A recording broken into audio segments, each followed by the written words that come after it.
See? Hello, I'm Nancy Sofen. Thank you for your interest in preserving Lexington's trees. Trees enhance our lives in many ways. They screen for privacy and have been shown to increase property values, reduce crime rates, and increase physical and mental health. They provide a sense of place, giving neighborhoods and towns distinctive characters.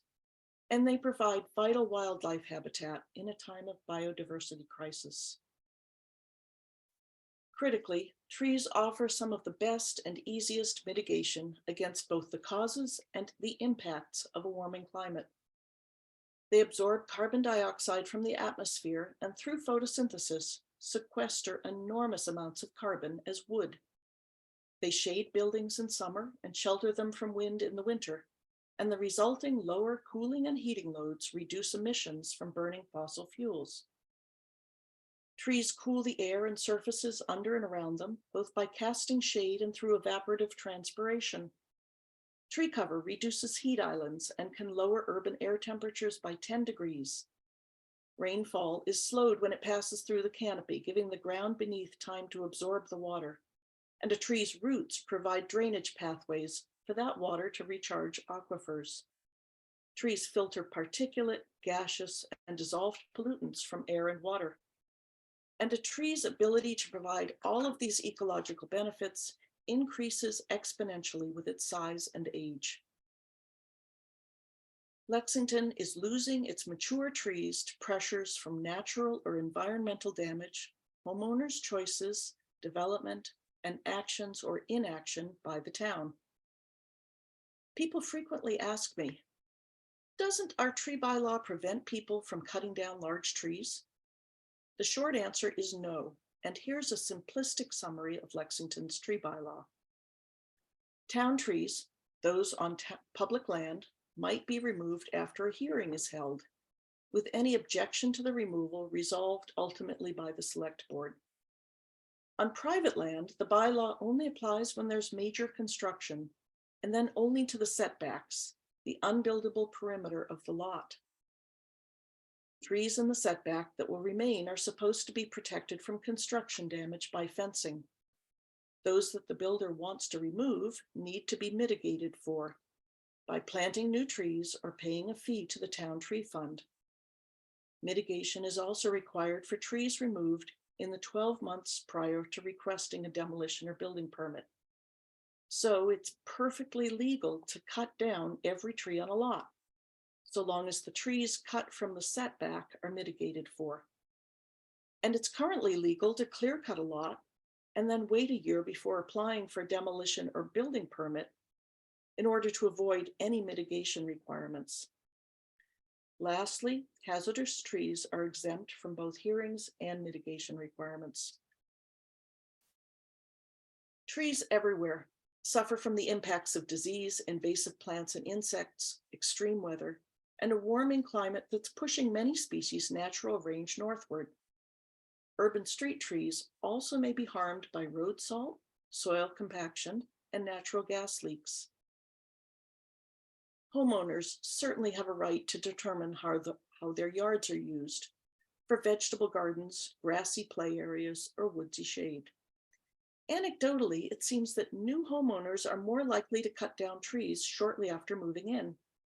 We suspect that they're unfamiliar with the benefits of trees or how best to care for them, don't want to rake or clean gutters, have unfounded fears of trees falling, or are misled by tree removal companies advertising. Development is the largest source of tree loss in our neighborhoods. There are over 75 teardowns underway in Lexington each year. It's not surprising that builders, after spending nearly $1 million to buy a property and tear down the old house, would want to maximize their profits by building the largest house that's allowed. That's easiest if there are no trees in the way, but much of the clearing we see really isn't necessary. An architect in town told me that when he designs custom homes, his clients usually want to preserve the large trees, and he is able to design for that. The lure of profits has brought many new builders to town who may not value Lexington's leafy reputation or even be familiar with the tree bylaw. Code requirements like buried stormwater retention tanks also drives tree removals. And our bylaw, which relies solely on economic incentives to both discourage tree removal and encourage replanting, hasn't held up to current economic pressures. Builders tell us that it's easier to pay fees than to replant, and they fold their mitigation costs into the home selling price. It isn't clear whether buyers want huge homes on wide open lawnscapes, or if they buy them because that is what is offered in an otherwise desirable community. One builder regularly and legally exploits that 12-month look-back provision in the bylaw, clearing lots and then waiting a year before building so that he avoids any permit or mitigation costs. Another was found to doctor the plot plans he submitted to the town, erasing or changing the sizes of the trees that he removed. The only repercussion that he faced was when he was caught at a really egregious site, and then he withdrew the demolition permit and will reapply after waiting a year, possibly avoiding any costs. The tree committee has documented enforcement lapses that include arithmetic errors, systematic calculation methods that lose track of the higher mitigation required for larger trees, exempting trees that might not meet the definition of hazardous, and accepting builders' accounts of what they did without inspecting at the end of a project. Some, but not all of these practices have been corrected since we first reported them. And bylaw amendments passed in 2021 have not yet been integrated into the town's online permit system. Planning regulations do call for special permit developments to follow the tree bylaw, and town planning staff, not the tree warden, manage tree removal, approval, and mitigation for these projects. The planning board can choose to waive all or part of the bylaw, and has stated that they will not impose conditions stricter than the bylaw. For projects like 69 Pleasant Street, the setback is defined by the original 5-acre property and not the new subdivision's individual lots. Municipal governments don't change easily. Culture, policy, and budgets are factors that slow adoption of forward-leaning strategies to foster resiliency. Like many departments, the DPW focuses on short-term efficiency.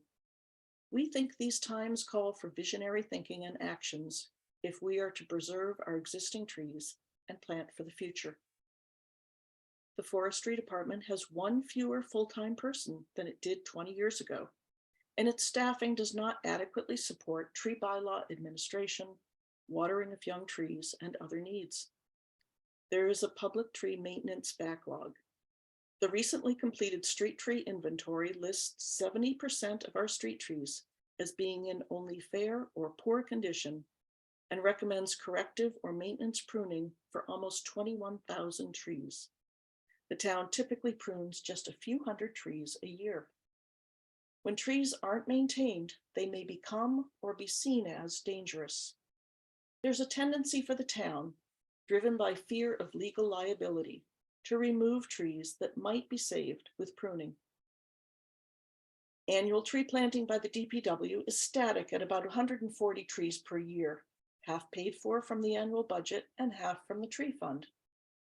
This doesn't make a dent in the losses that we see from development, while the balance in the tree fund has grown to $350,000. The DPW is unwilling to plant trees in less than optimal locations. That's reasonable if the priority is to save town resources, but overlooks the need to take some risks if we are to address problems of heat islands, carbon sequestration, stormwater runoff, and habitat loss. There's no town-wide policy or prioritization that emphasizes retention of existing trees or sets canopy cover goals.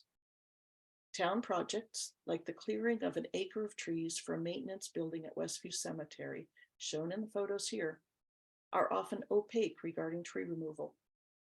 We anticipate that this will change after a recent decision by Town Council that all public tree removals, not just street trees, should require a public hearing. And our parks and playgrounds need more shade. The center playground has only about 20% canopy cover, and the Battle Green has lost some big trees in recent years.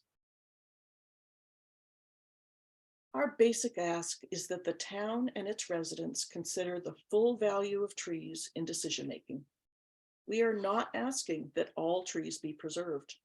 We desperately need solar energy systems and more housing and trees, and believe that with thoughtful planning, we can balance all three. There are no quick fixes. We're in this for the long haul to generate ideas, build constituencies, and advocate for change. It will take time to identify the best steps for the town to take and win approval for their implementation. We ask you to stick with us for this multi-year effort. At the same time, it will take decades for the trees we plant today to contribute meaningfully to the town's quality of life. So there is no time to waste getting started. We have identified 4 broad approaches to effect change: education, assistance to homeowners, town investment, and regulation. Education might include mailings to residents, offering webinars or live talks, hands-on events to teach families or students how to plant trees in their own yards, public advocacy at meetings and hearings, and modeling good tree practices. It's also important to educate builders about the tree bylaw. The DPW setback planting program plants trees in the front 20 feet of residents' yards, so those trees will shade sidewalks and streets, and are also more likely to thrive than if they grew in the town right-of-way that's sometimes called the Hell Strip. We'd like to see that program be more active. The tree fund might be used to pay for trees in neighborhood tree plantings or subsidize residents who plant trees in their yards.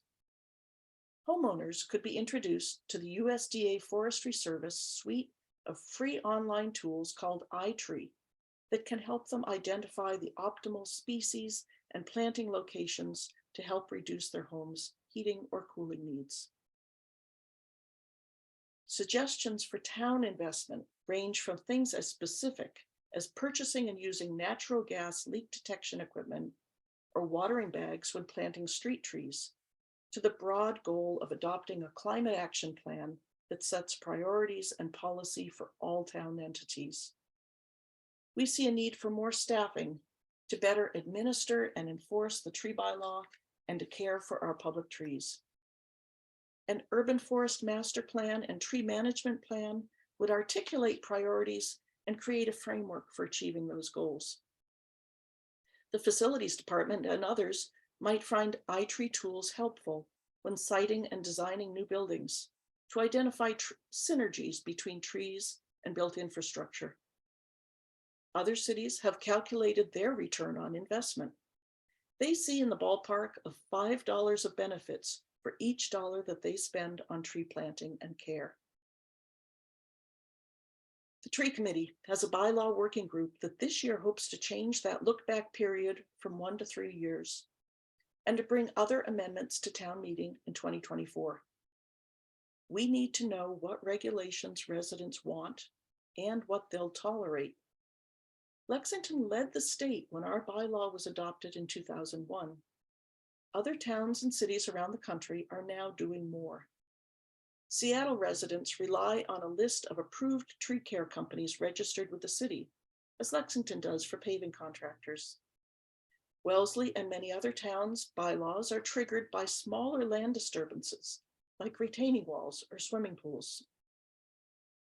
Cambridge, Newton, Boston, and Somerville require a permit for any tree removal. Cambridge, Boston, and Newton also require mitigation for all tree removals, with waivers for owner occupants.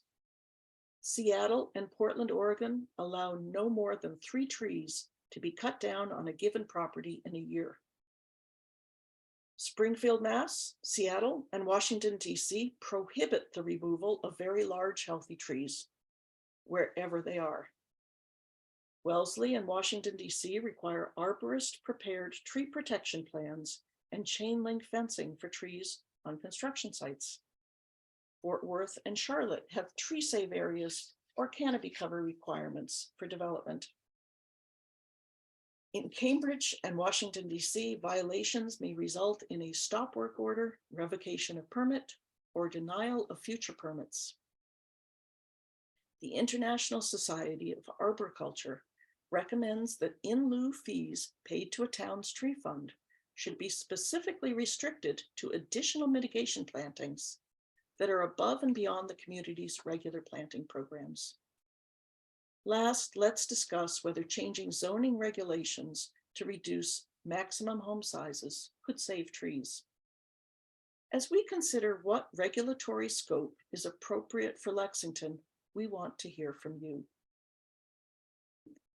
We are eager to hear your ideas and feedback. Please write us at lexingtontreestatement@gmail.com. Thank you.